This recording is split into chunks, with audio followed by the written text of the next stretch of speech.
In this video, let's cover mixing backing vocals in depth. But real quick, we just finished a 21 video, nearly 4-hour School of Mastering curriculum that'll prepare you for mastering your mixes and mixes for others. I'll talk about it more at the end of the video, but if you're interested, it's included in our new membership, which you could check out at sageaudio.com.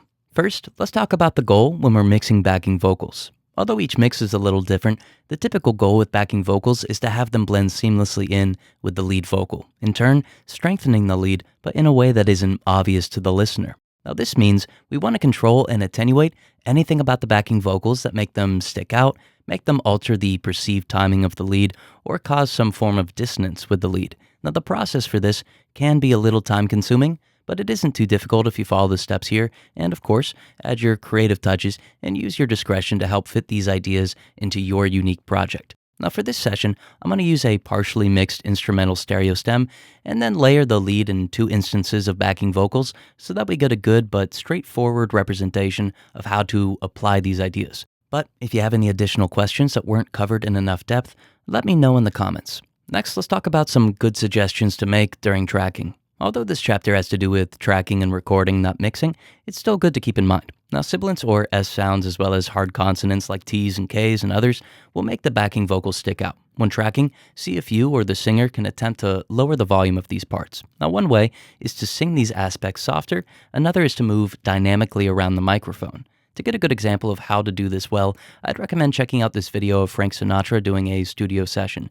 Now, I can't play the audio for copyright reasons, but notice how he positions his mouth to create a balanced performance. I'll leave the full video in the description if you want to check that out. But let's go back to our session and talk about editing backing vocals. Editing is a powerful tool for getting backing vocals to sit well with the lead vocal. Similar to recording the vocal properly, this will set us up for success when we're mixing and processing the vocals. Now, if we zoom into the file, we'll notice how the waveform corresponds to particular frequencies. For example, lower notes will be shown as a longer waveform, but sibilants and hard consonants are represented as a very clustered or condensed waveform. Now, since these parts of the performance are higher in frequency and usually have a high amplitude, they're not too difficult to spot. So, once we find them, let's isolate or split them into a separate clip, and then we could use clip gain to attenuate them. Now, routing-wise, these edits occur before any processing, so this will ensure that the track is balanced before we compress, de-ess, or anything like that. Now, another more aggressive option is to move all of our isolated sibilants and hard consonants to a separate track. Then we could highlight all of them and turn them down with clip gain at the same time. Then I could highlight all of the remaining parts of the performance and normalize them. Now each DAW is a little different, but in Logic Pro X, I double-click one of the clips, open Functions, select Normalization, change the effect to individual regions, change the algorithm to loudness, and then normalize all of the regions to roughly -23 LUFS, which should be the default setting, at least in Logic. Quick side note, this might make some of the really short clips too loud, so you'll have to go through it manually and adjust the levels as needed with clip gain. Then I'll move all of the previously separated clips and put them back where they were. Now what we've done here is first attenuate the sibilants and the consonants just like before, but also created a very dynamically balanced performance for the rest of the backing vocal. Now just to clarify though, I'd never do something like this for the lead vocal, but on a backing vocal where we want it to be as uniform and controlled as possible, it's a good option. So let's take a listen to the unedited backing vocals in the context of the full mix, and then the edited backing vocals with both attenuated sibilants and normalized regions. Notice how the edited vocals sound much more uniform and are already blending in better with the lead. To feel alone on a telephone, pressure from the left, pressure from the right, coming up from the ground, down from the sky. To feel alone on a telephone, pressure from the left, pressure from the right, coming up from the ground, down from the sky. Let's move into our processing and talk about de-essing backing vocals. This next step may not be necessary if we edited well enough, but it's still helpful to first insert a de-esser to at least check if the sibilance is still aggressive. If you decided to edit, you can expect to achieve a few dB of compression with a de-esser. If not, more attenuation will be needed to remove the sibilance, or at least make it less apparent. Now, I'd recommend using a split band setting, and if it's available, some look ahead to ensure that the de-esser captures the full transient of the sibilance or consonant. On a lead vocal, though, aggressive settings like this would noticeably change the sound in an unwanted way, but since we're blending these backing vocals in, we could be a lot more aggressive. I'm going to use this FabFilter de-esser, but if you want a free option, your DAW should provide a stock option, or you could try this free T-de-esser by Tekavation. Let's take a listen to some additional attenuation to the consonants and sibilants, and notice how it helps the backing vocals blend even better with the lead. To feel alone on a telephone, pressure from the left, pressure from the right, coming up from the ground, down from the sky. To feel alone on a telephone, pressure from the left, pressure from the right, coming up from the ground, down from the sky. Next, let's use some linear phase EQ. For the second insert, I want to equalize the vocal before I send it to a compressor or other processors. I'm going to use this Pro Q3, but your DAW should have a good stock alternative, or you could download this free M Equalizer by Melda Audio. First, I'm going to introduce a high-pass filter to attenuate the vocal to right below its fundamental frequency. The fundamental frequency should show up as a high amplitude spike, and it'll be the lowest frequency shown by the analyzer. Now note that if you see some low amplitude signal below this fundamental, it's likely rumble from the mic stand, the recording environment, or plosives. By attenuating up to the fundamental, we cut out any unnecessary or non-musical aspects of the recording. Then, I'm going to center a bell filter on the fundamental and attenuate it by 3 to 6 dB.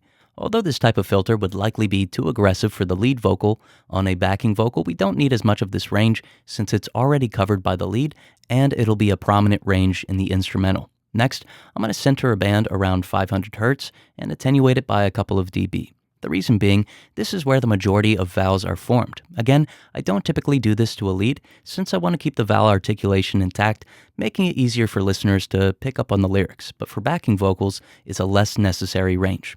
Up next, I'll center a band around 2 to 5 kHz. This is the area where we have the majority of a vocal's clarity. If we were to amplify it, it would help the vocals stick out, but since this isn't the goal, I'm going to attenuate the range by about 2 to 3 dB, or as needed for this particular track. Now, if I'm still getting a good deal of sibilance, which shouldn't be the case given our previous editing and processing, but if it's still present, I could use a narrow band to attenuate some of the areas between 6 and 10 kHz. I'll use your ears to find the problem frequencies, but you could also observe where the sibilance is with the frequency analyzer to help you make a more informed decision. Lastly, I'm going to set this EQ to a linear phase setting. Now, this is kind of a strange choice, but let me explain real quick. Linear phase filters introduce a mild form of distortion that primarily affects a signal's transients. The greater the latency of the filter, the greater the effect on the transients. By enabling linear phase filtering on a backing vocal, I'm smearing the transients, so to speak, making the vocal sound less detailed in turn, helping it blend in with the lead. Now keep in mind that if you don't have a linear phase EQ, there's no need to worry about this part. You could just use a regular EQ. So let's take a listen to our two backing tracks in the context of the lead and the mix, and notice how we're getting to a point where the backing vocals are only support for the lead. To feel alone on a telephone, pressure from the left, pressure from the right, coming up from the ground, down from the sky. To feel alone on a telephone, pressure from the left, pressure from the right, coming up from the ground, down from the sky. Next, let's introduce significant compression or dynamic control. If we use loudness normalization during our editing, our backing vocals should already have their dynamics somewhat controlled. That said, more compression is usually a good idea. I'm going to use this Pro C2 compressor, but you could use your stock compressor or download the free M compressor by Melda Audio if you need an alternative. The first things I'm going to do are turn off auto makeup gain and enable look ahead. Now, I don't want the compressor to automatically amplify the signal in relation to how much was compressed, since it wouldn't reduce the dynamic range as much as I want. So that's why that function should be turned off. Instead, I'll manually compensate for the gain change once I figure out how much I'm going to attenuate. As for look ahead, it'll help the compressor attenuate peaks more accurately and without the need for a super fast attack time, which could distort the transient, making it slightly more noticeable. And when it comes to the compressor settings, a 4:1 ratio with a softer knee will work well. An attack time of about 10 milliseconds and a longer release will help to attenuate the signal quickly and then smooth it out by holding onto the signal for a longer amount of time.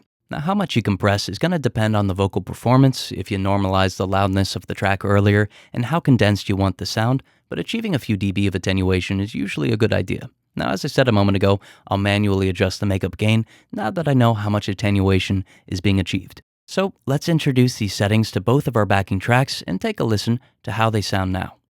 To feel alone on a telephone, pressure from the left, pressure from the right, coming up from the ground, down from the sky. To feel alone on a telephone, pressure from the left, pressure from the right, coming up from the ground, down from the sky. Next up, we're introducing vocal tuning. So up next, I'm going to tune the vocal. This is optional, of course.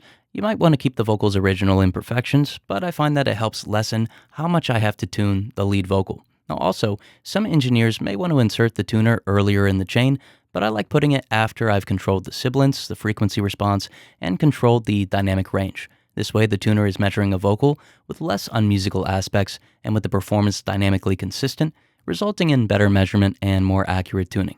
Like some of the other forms of processing, I could be more aggressive with my tuning than I would be with the lead. I'll first need to find the vocal's key. A service like TuneBat is going to work well for this. You could just drag and drop either the lead vocal or the backing vocal into it, and it should find the correct key.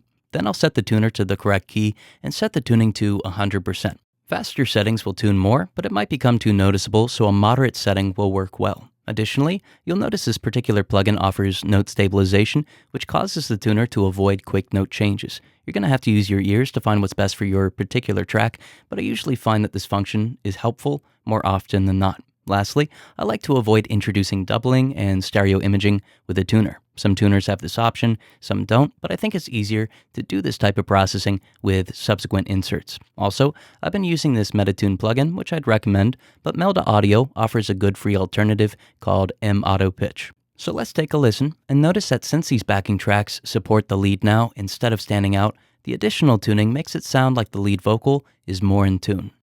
To feel alone on a telephone, pressure from the left, pressure from the right, coming up from the ground, down from the sky. To feel alone on a telephone, pressure from the left, pressure from the right, coming up from the ground, down from the sky. Next up, we got stereo placement for backing vocals. Now that the vocals are controlled, balanced, and tuned, I think it's a good idea to consider where they sit in the stereo image. You might want to keep them in the center, which is totally fine, but I usually find myself either panning, using stereo imaging, or a combination of the two.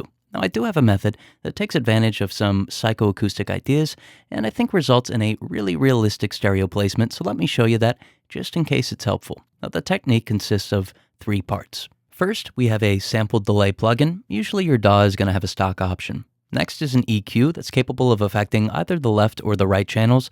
Again, your DAW should have a stock EQ that lets you do this. And then we just have the traditional pan pot. So starting with a sample delay plugin inserted after the previously discussed tuner, I'll first decide if I want the signal to be on the left or the right side. So let's say that I want this backing vocal to be on the left side. What I'll do is select the millisecond option and then delay the right channel by about 0.5 to 0.7 milliseconds. Based on the speed of sound, this is how long it would take a sound wave to hit our right ear if the sound source was on our left.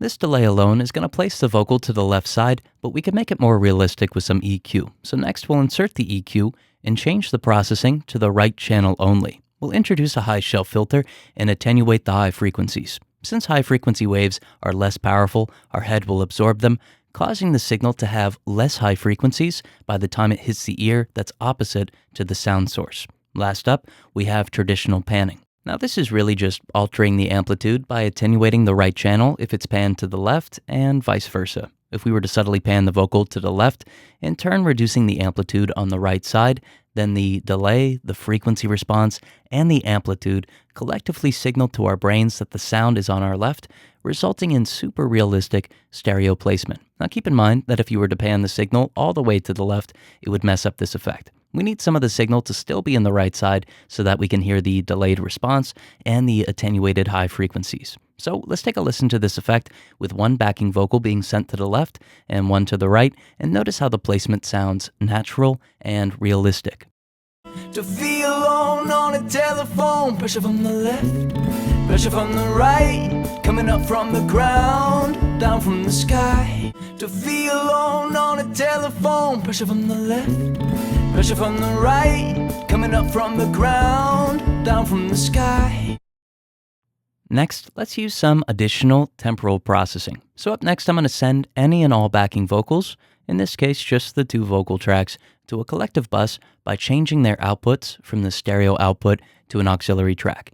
This is going to allow me to process them collectively. On the auxiliary track, I could add any additional temporal processing that I feel is needed, be it delay, reverb, doubling, or anything that affects the time domain of the vocal.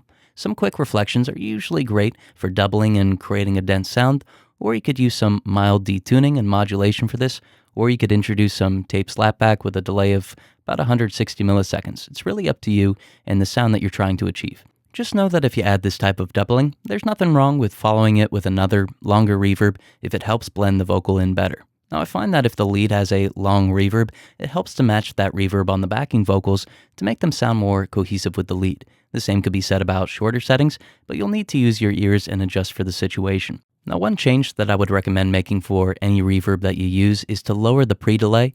On your lead vocal, you'll likely want some pre-delay to include a short dry portion of the lead, keeping it from sounding washed out. But on backing vocals, having the full signal be reverberated helps them blend in. Like the reverb time or the type of temporal effect that you pick, you'll have to use your ears to determine how much of the effect to blend in. For the demo, I'll use this FabFilter Reverb, but your DAW stock plugin is a great alternative. Let's take a listen. To feel alone on a telephone, pressure from the left, pressure from the right, coming up from the ground, down from the sky. To feel alone on a telephone, pressure from the left, pressure from the right, coming up from the ground, down from the sky.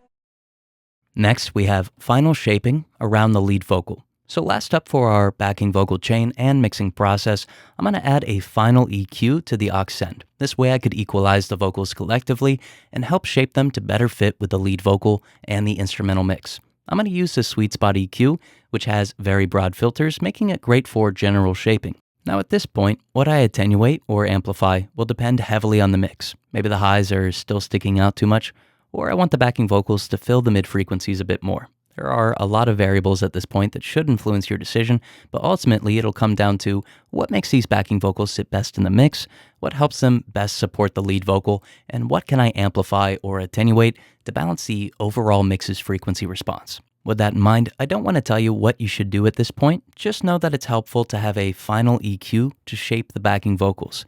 If you want a similar broad filter EQ but you don't have the one that I'm using, you could try Rare SE by Analog Obsession. It's a really impressive free Pultec emulation. So let's take a listen to the final sound and notice how the vocals sit comfortably in the mix, support and strengthen the lead vocal, and how they play a role in balancing the overall frequency response of the mix. To feel alone on a telephone, pressure from the left, pressure from the right, coming up from the ground, down from the sky. To feel alone on a telephone, pressure from the left, pressure from the right, coming up from the ground, down from the sky. As I was saying at the beginning of the video, we have a lot of exciting new things to share with you. We have a brand new website and membership that's currently 50% off. When you sign up, you'll get access to our mastering services and start off with one completely free, full-length master from our head mastering engineer. Now, if you have any more mixes that you need professionally mastered, you'll receive 50% discounts on all of our mastering services for as long as you're a member, and can always reach out to us for some guidance on your project. On the website's left-hand side, you'll notice the new Sage Audio School of Mastering that I mentioned at the beginning of the video. As you watch videos, you can track your progress, add comments and questions, or leave some helpful advice to your fellow engineers on any one of the videos. When you've completed the course, expect a course certificate badge in addition to the badge that you get when you initially become a member. Additional courses will be added to the site in the future and will be included in your membership. You also get access to the community campus where you could ask questions, start discussions, or just interact with a group of passionate tracking, mixing, and mastering engineers. Additionally, if you have a mix or a master and you want to get some feedback from us or your fellow engineers, post it in the Mix Review Auditorium section of the website to get some extra ears on your project. Furthermore, you get some great perks like 51 mixing and mastering chain templates, 20 multi-track sessions from various artists of different genres, which you could use for mixing practice, 42 mixes for mastering practice, and 39 plugin presets created by our engineers. Lastly, if you found a thread that you want to stay up to date on, you could follow it, or you could search for keywords from the home screen to find particular discussions or content. If you're interested, check it out at sageaudio.com. Thank you so much for watching.